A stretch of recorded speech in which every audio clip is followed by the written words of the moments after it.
À Villepinte, Éric Zemmour va s'adresser à des visages familiers.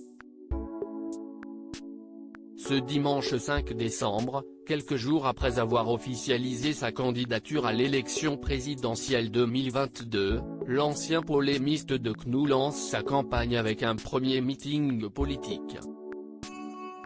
Au parc des Expositions de Villepinte, en Seine-Saint-Denis, plusieurs milliers de partisans d'Éric Zemmour se sont donné rendez-vous.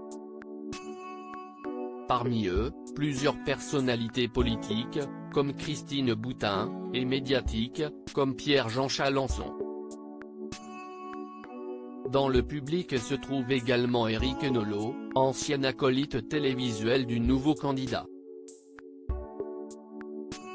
Depuis de longues années, les deux hommes ont forgé une solide amitié, d'abord comme chroniqueurs dont N'est pas couché, l'émission présentée par Laurent Ruquier, puis aux manettes de leur émission sur Paris Première. Si les deux Éric n'ont pas le même avis politique, ils se vouent une admiration réciproque. Sur le plateau de Touche pas à mon poste il y a un an, Éric Nolot se défendait. L'amitié de Zemmour, je ne la renie pas, assurait-il avant d'expliquer qu'Éric Zemmour est un ami avec qui il a beaucoup de désaccords et qu'il ne va pas le renier en direct ce soir, parce que ça serait faux. Interrogé il y a quelques semaines au sujet des ambitions politiques de son ami, avant qu'il n'annonce sa candidature, Éric Nolot répondait par une pirouette.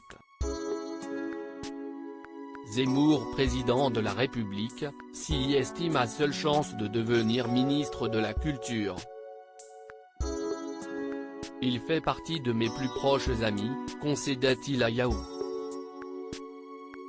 Zemmour a réussi à cristalliser un malaise français, à le mettre en forme, à saisir une situation et peut-être à profiter de cette situation pour tenter un gros coup.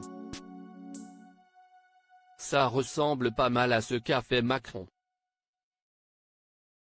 Éric Zemmour, comment va s'appeler son parti ? Si Éric Nolot n'a pas pris la parole au sujet de la candidature de son ami, il est donc présent pour son tout premier meeting de campagne. Selon les informations de BFM TV et de LCI, c'est durant celui-ci qu'Éric Zemmour va dévoiler le nom de son parti, Reconquête. En attendant le début de sa prise de parole, les abords du parc des Expositions sont sous tension.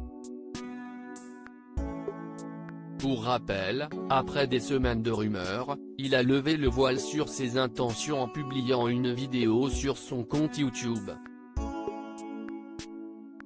Il n'est plus temps de réformer la France mais de la sauver, pourquoi j'ai décidé de me présenter à l'élection présidentielle, a annoncé Éric Zemmour, qui a pris la parole assis derrière un bureau dans une mise en scène calquée sur celle du général de Gaulle lors de son appel du 18 juin. Je croyais alors qu'un politicien allait s'emparer du flambeau que je lui transmettais. Je suis revenu de cette illusion. Loading DJ.